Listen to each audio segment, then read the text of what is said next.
Before we bring in Mary Kay, I want to remind the good people out there that if they're looking to get in on any gambling action this season, they better be doing it at FanDuel.com/UCSS. FanDuel is America's #1 sportsbook. That is the UCSS guarantee. And right now, brand new customers get $200 in bonus bets guaranteed just by placing a $5 bet. That's $200 in bonus bets. Win or lose, it's free money. People take advantage of it. So if you've been thinking about joining FanDuel, there's no better time to get in on the action than right now. The app is easy to use. There's a wide range of betting options, including spreads, player props, and much, much more.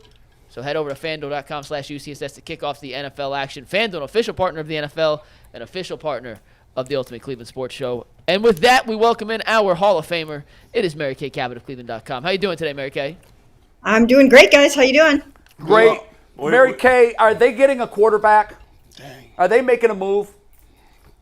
You know, we'll have to see about that. I think they should be looking around. I think they should be scouring other teams' rosters. I think they should be looking on the street. I think they should find a veteran quarterback to come in here because you don't really know what's going on with Deshaun's shoulder and how it's going to hold up for the rest of the season or in the playoffs or anything else. So I think they should have someone else. I mean, if you look at the Colts, look what's going on with the Colts right now. They have one of the best backups in the NFL in Gardner Minshew. And that's the reason they were almost able to beat the Browns the other day. So I definitely would be out there scouring everything I possibly could and finding someone to bring in. Mary Kay, is Derek going on? Do you think they should put him on IR for 4 weeks, or do you think that he's healthy enough, or he should continue to stay day to day and they should go into every game just having P.J. Walker ready? Well, that's what, we don't know. He underwent an MRI and other exams on the shoulder yesterday, and so much of this is contingent upon what those exams showed. If he has further damage in the shoulder, if those micro tears turn into something a little larger, then you really need to be thinking about what you're going to be doing here. So we just don't even know yet. Nothing has kind of leaked out. I've been trying everything that I possibly can to find out what's going on there in the shoulder. We might not know anything until tomorrow when we get out there and we find out, is Deshaun talking to us? Is Deshaun going to be practicing? So, here we are back to square one, or maybe even, before square one, in not knowing what is exactly going on with him. But I never thought he should have played against the Colts. I thought it was too soon to get him out there based on what I had seen and heard. And it's unfortunate that they're in this situation right now. Mary Kay, this seems like the Browns are really being stupid here. I got to be honest. I mean, and I hate when people say I got to be honest, and I just said it because it's really an annoying thing to say, because why would I be anything but honest? The situation's been botched. They've not been on the same page the entire time. There's been mixed messages at least 4 or 5 times between Stefanski and Watson, or Berry and Watson. We can't play this game. They played this. I know it's a totally different injury, but they played the same stupid game with Baker, and it blew up in their face. And now they're playing the same game with Watson. He's clearly not ready to play. The idea that he's going to play in Seattle is stupid. It makes no sense, and you can't keep going with P.J. Walker. It's unsustainable to keep winning games with P.J. Walker. Now, ultimately, there's no quarterback they can get, I think, they're going to be able to win a Super Bowl with. But Jacoby Brissett or Andy Dalton, they can keep them afloat for the rest of the regular season, give them a chance if the defense plays great for Watson maybe to come back in December. Maybe. I don't know. But they've got to do something. They cannot stick with P.J. Walker. First of all, what do you think? Am I being unfair in essentially crucifying the Browns and how they've handled this situation as a whole? Well, it's been a tricky situation. It's hard, to sort of get a handle on what's going on with this rotator cuff. And sometimes there are other entities involved. So just in the same way that Baker had sort of an entourage around him, you've got Deshaun Watson. He's got his own medical team. He's got his own camp of people that are, helping him out and advising him on things. So, that's sometimes where a disconnect comes in, where you'll have some messaging coming out of one place and different messaging coming out of another place. And so, I think we have to keep our eyes peeled for some of that. But certainly it's been very, very challenging to figure out what's going on here and what the right thing is to do. But I do agree with you 100% that they need better quarterback play from their backup. And you don't know. You cannot say with any conviction that Deshaun Watson is going to make it through the next how many ever games. You just don't know. I mean, they might need a backup quarterback to come in and start 4 games for them or 5 games for them. And that can't be P.J. Walker right now. Right. You need much better quarterback play. Here's the thing, though. What they have done all along since Deshaun showed up on the doorstep is they've tried to find a quarterback who somewhat matches his skill set. So they're looking for a dual threat quarterback. You don't really want to reinvent the wheel here. So if they can find someone that is sort of similar to him, that's what they would be looking for, because they've got so many things. Go ahead. I got a huge problem with that. No, I'm a cue ball. They have a lot of things in this offense that are predicated upon that style of football. So I think that would be one thing they would be looking for. So, man, you done dropped so many gems right now. I'm trying to figure out. I'm like, okay, well, what I want to say. So hold on, let me get this right. You saying that he had an MRI, this week, yesterday. In the last couple days? Yesterday. A new one? Yesterday, yes. Wow. Okay.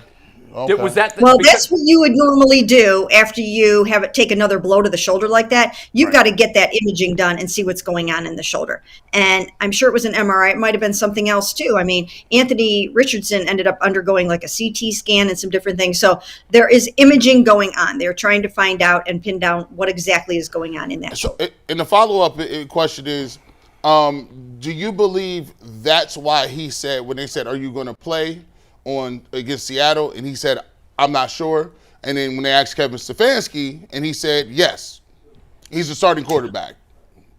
Okay. Well, first of all, Kevin Stefanski's first answer was, yes, he's our starter, and he will start in Seattle. That was the first thing that he said, and basically he was trying to establish that I didn't just bench Deshaun for no reason. He's still our starter. He's still our leader. He's still our guy.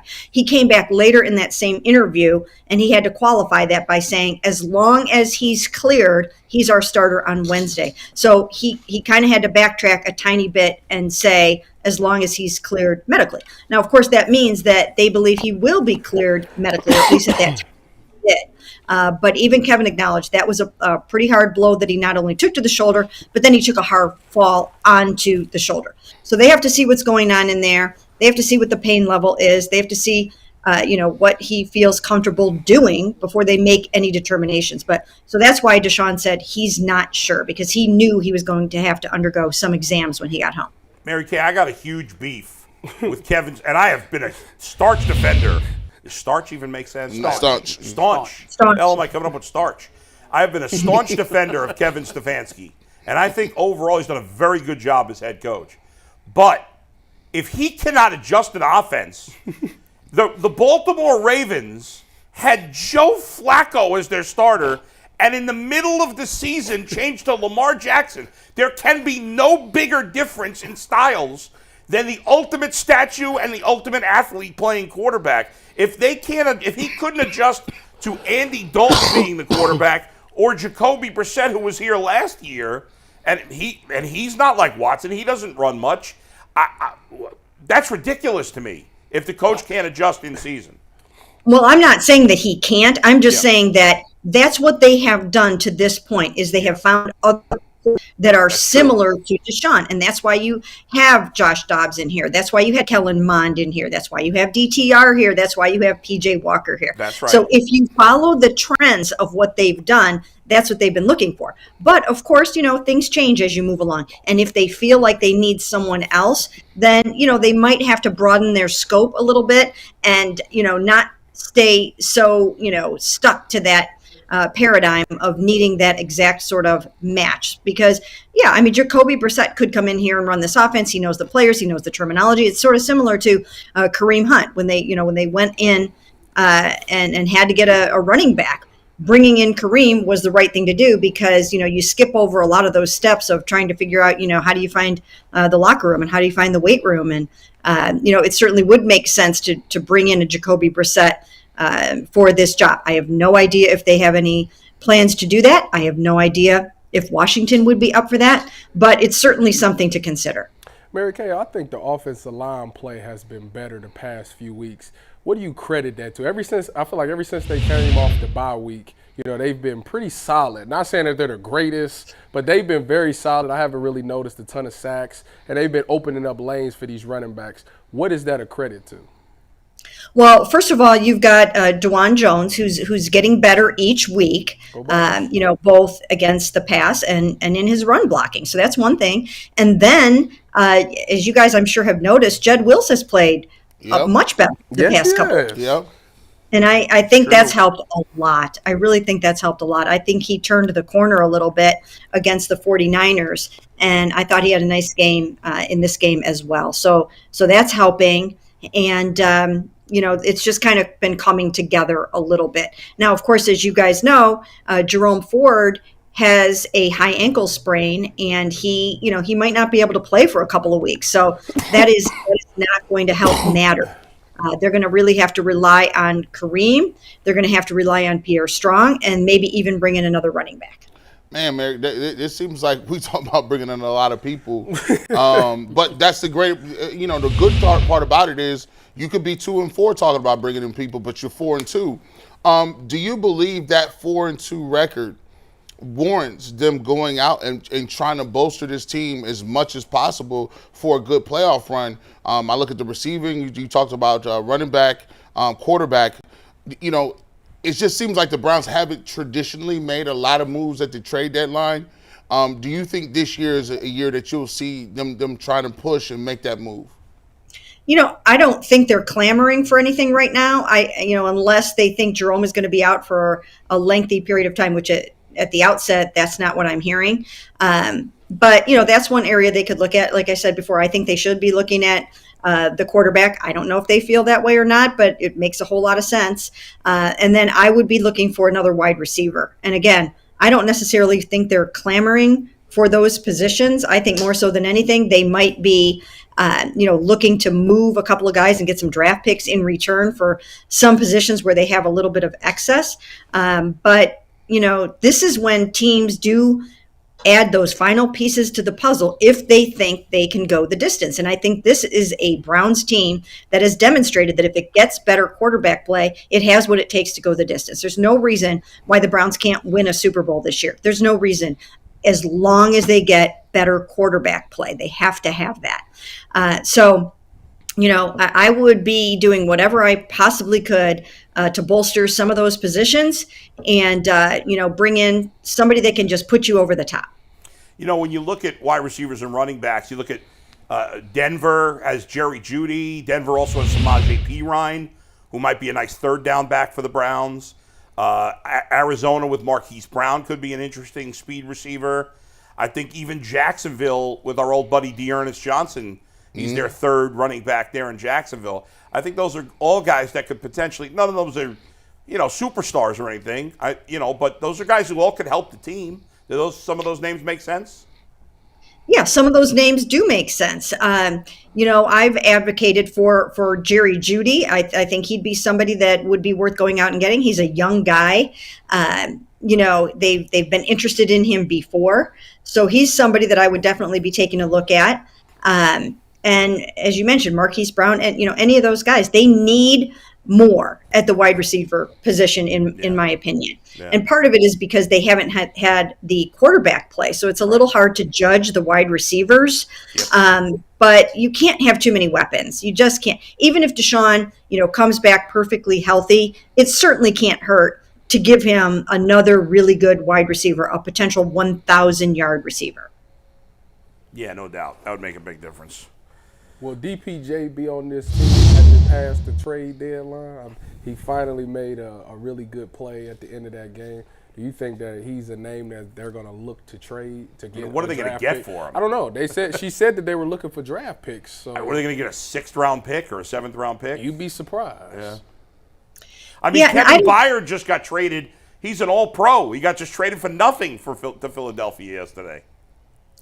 Yeah, I don't necessarily see something like that happening. I think it would probably be more so, someone else that, that you're not maybe seeing getting a lot of playing time at a certain position where they have a surplus of players. So I don't see it being DPJ.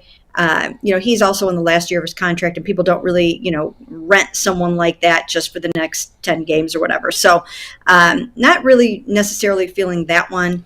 But like I said, I do think that it would help Deshaun to have at least one more really good weapon. And again, I don't have the sense that they're clamoring to do that, but I think it's something that they definitely should do. Do you know why Cedric Tillman was scratched last week? Why he was inactive? Well, when someone's a scratch like that, they're just not going to be able to find their way onto the field on special teams or anything else, and it just comes down to really a numbers game. So he'll get back out there again soon, but I think this was just a matter of he just got caught up a little bit in the numbers game, and if you're not going to be returning kicks and doing some of those kinds of things, you're not going to be able to get that spot on game day. Mary Kay, 3 years in a row, they've drafted a wide receiver in the third round. Anthony Schwartz was a bust. He's already gone. David Bell in a year and change has had virtually no impact.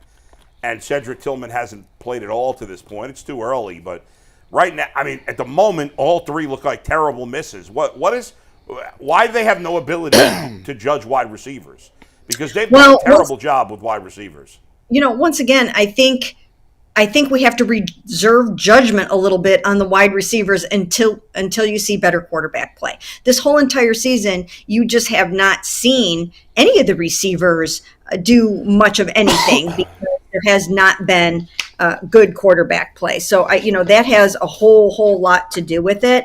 And once again, you're looking at only one touchdown pass to a wide receiver this whole entire season, and that's completely unacceptable. I mean, all the guys that they have on this team, and you've got through 6 games, one touchdown pass to a wide receiver, and that has to do with the quarterback play.